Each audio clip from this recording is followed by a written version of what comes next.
Kalau cinta sudah dibuang, jangan harap keadilan akan datang.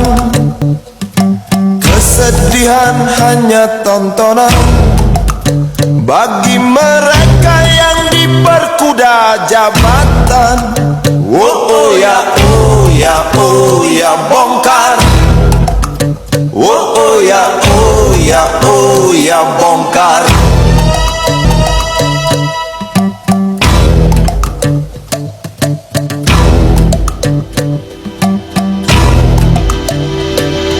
Sabar, sabar, sabar dan tunggu, itu jawaban yang kami terima.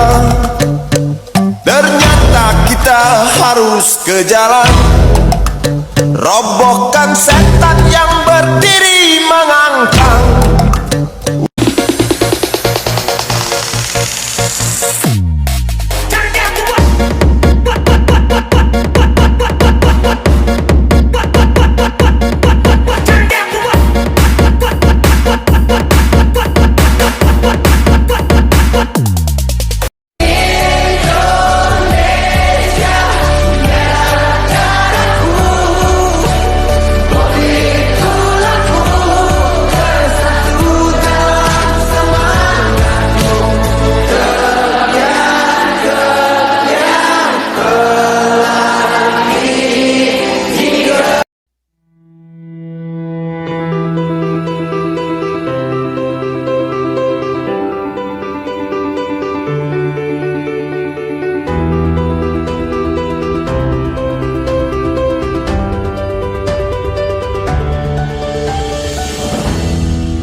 Assalamualaikum warahmatullahi wabarakatuh.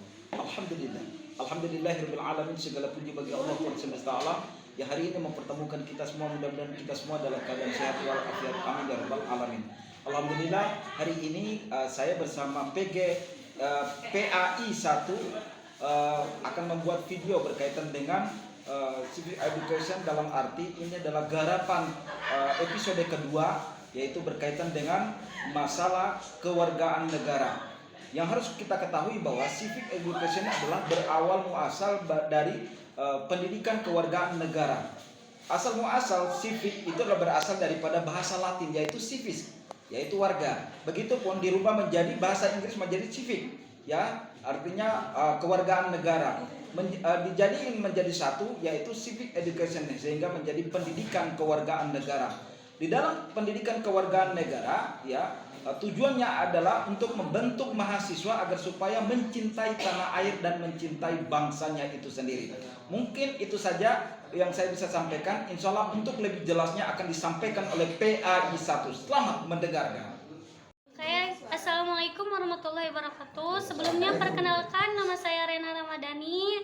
Saya priodi dari PAI semester 1 akan menjelaskan tentang Pancasila. Jadi Pancasila berasal dari bahasa Sanskerta, yaitu berarti 5 atau prinsip atau dasar. Jadi Pancasila adalah nilai-nilai atau tujuan pedoman yang ada di Indonesia. Jadi contohnya itu tidak membeda-bedakan suku, mau ras, mau agama. Terus saling menghargai satu sama lain. Contohnya itu bergotong royong membersihkan lingkungan di masyarakat. Nah, siapa saja sih pendiri para Pancasila? Itu ada 3. Yang pertama itu Bapak I.R. Soekarno, yang kedua itu Muhammad Yamin, yang ketiga itu Supomo. Itu pendiri Pancasila ya. Oke, kesimpulannya dari Pancasila sebagai alasan negara Pancasila menjadi pandangan hidup masyarakat Indonesia. Jadi kehidupan. Oke. Assalamualaikum warahmatullahi wabarakatuh. Di sini saya Alan Ramli. Saya akan menjelaskan tentang Undang-Undang Dasar 1945. Undang-undang adalah konstitusi atau hukum dasar yang menjadi landasan dan sumber hukum tertinggi bagi suatu negara. Undang-undang merupakan dokumen yang membuat ketentuan-ketentuan dasar tentang struktur dan fungsi pemerintahan, hak-hak dan kewajiban warga negara serta hubungan antara pemerintahan dan warga negara.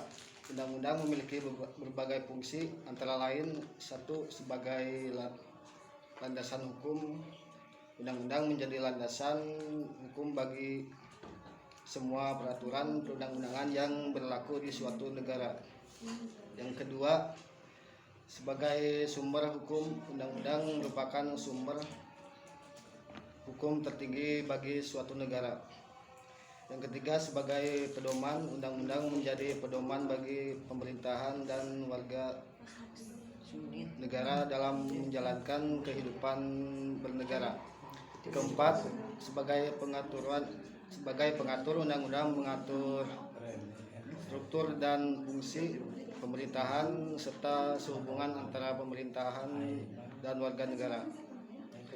Undang-undang dasar biasanya memuat ketentuan tentang yang pertama pembukaan, memuat latar belakang dan tujuan.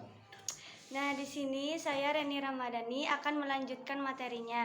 Saya akan menjelaskan tentang NKRI, Negara Kesatuan Republik Indonesia. Negara Kesatuan Republik Indonesia adalah kesatuan yang berupa republik dengan sistem desentralisasi yang mana pemerintah daerah menjalankan otonomi dengan luas pada bidang pemerintah yang sudah ditentukan oleh undang-undang yang diterapkan oleh pemerintah pusat. Nah, negara Indonesia berbentuk yang demokrasi, sistem presidensial yang terdiri dari beberapa provinsi dan ribuan pulau. Nah, kita sebagai warga Indonesia wajib untuk mengetahui tentang tentang negara Republik Indonesia. Nah, di negara Indonesia berbentuk pemerintah juga berbentuk yang demokrasi, sistem presidensial yang terdiri dari beberapa provinsi dan ribuan pulau yang tersebar dari Sabang sampai Merauke. Pembahasan selanjutnya saya Nur Hasanah, saya akan menjelaskan tentang HAM. HAM sangat penting bagi kehidupan manusia karena HAM menjamin bahwa setiap manusia memiliki martabat dan hak untuk dirinya sendiri. HAM juga merupakan landasan bagi terciptanya keadilan dan demokratis, masyarakat yang demokratis. HAM juga ya bisa diartikan dengan hak dasar bagi setiap manusia sejak lahir, jadi tidak dapat dicabut oleh siapapun. Hak ini meliputi bermacam-macam hak, yaitu hak untuk hidup, hak untuk memiliki kebebasan berpendapat, beragama, berpendidikan, mendapatkan pelayanan kesehatan, dan juga untuk hak asasi bukanlah hadiah dari pemerintah atau negara, tetapi hak yang melekat pada setiap manusia sejak lahir. Ya, saya di sini akan menjelaskan tentang politik. Politik adalah segala sesuatu yang berkaitan dengan perumusan dan implementasi kebijakan publik pemerintah berbagai tindakan dalam sistem politik negara yang meliputi proses penentuan tujuan sistem dan pelaksanaan tujuan tersebut. Contoh politik kita banyak di Indonesia, ada contoh politik di dalam lingkungan masyarakat, yang kedua di lingkungan pemerintah, yang ketiga di lingkungan sekolah. Saya Ain Siti akan menjelaskan tentang popularitas. Popularitas adalah seberapa besar seseorang, ide, tempat, barang, atau konsep lain disukai atau diberi status oleh orang lain.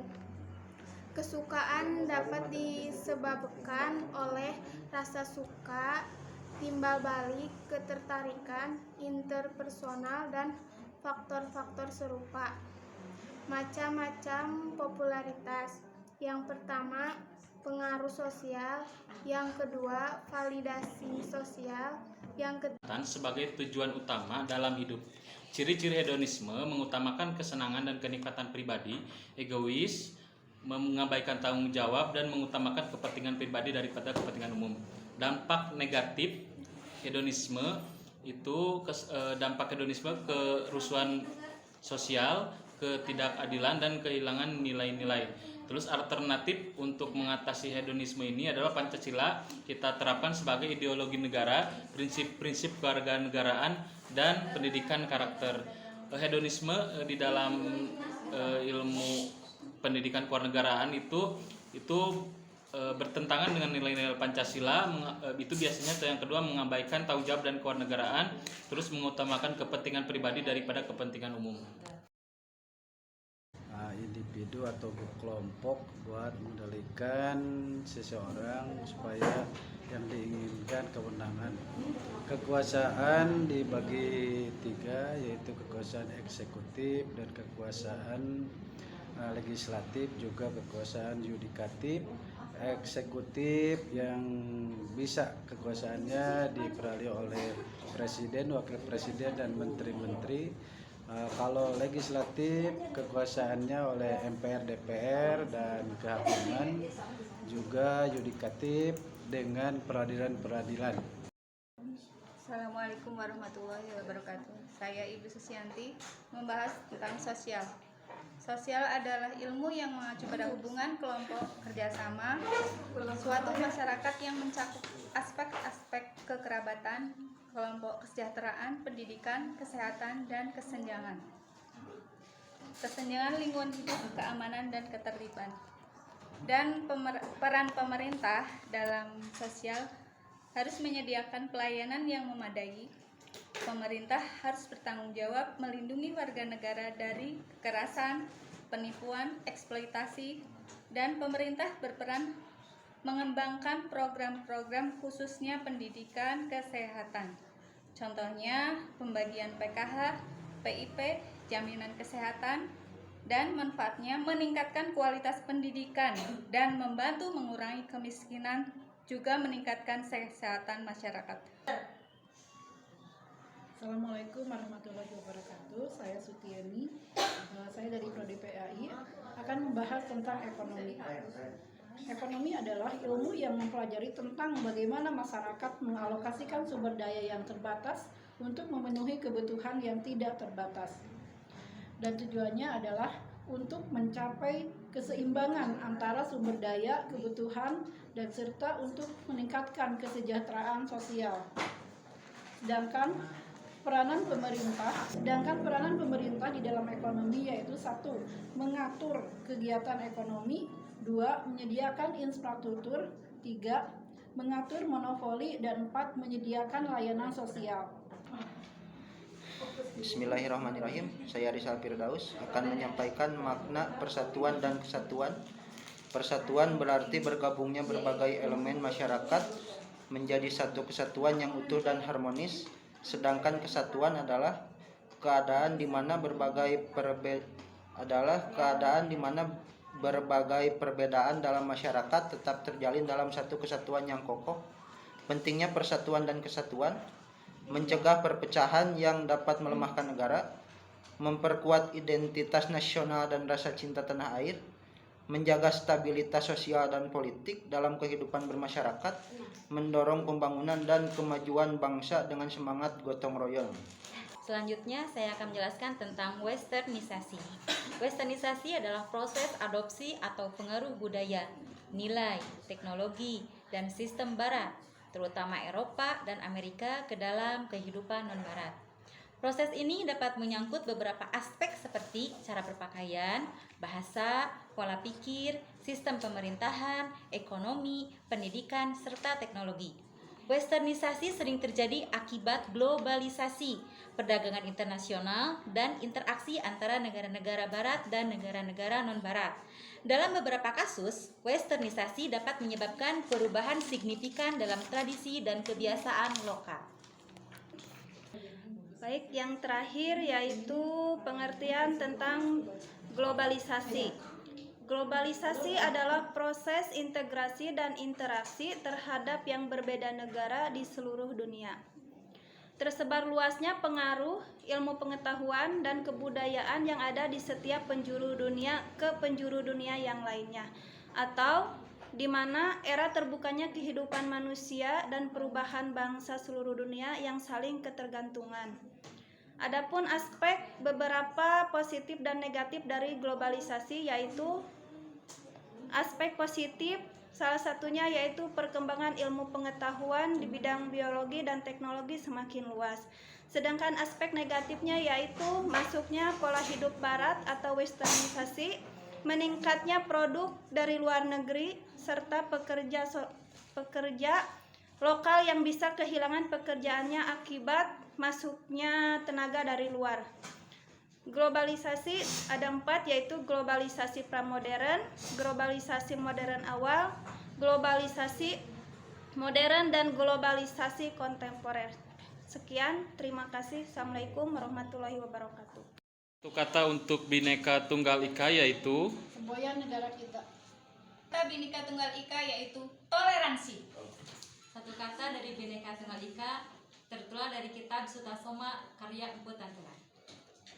Satu kata untuk Bhinneka Tunggal Ika yaitu solidaritas. Satu kata untuk Bhinneka Tunggal Ika yaitu semangat persatuan. Satu kata untuk Bhinneka Tunggal Ika itu saling melengkapi. Satu kata untuk Bhinneka Tunggal Ika berbeda-beda tetapi tetap satu. Satu kata buat Bhinneka Tunggal Ika, semangat kebangsaan Indonesia. Satu kata Bhinneka Tunggal Ika adalah mempersatukan semua suku. Satu kata untuk Bhinneka Tunggal Ika adalah kesatuan. Satu kata untuk Bhinneka Tunggal Ika, persatuan dan keberagaman. Satu kata untuk Bhinneka Tunggal Ika adalah menghargai keberagaman.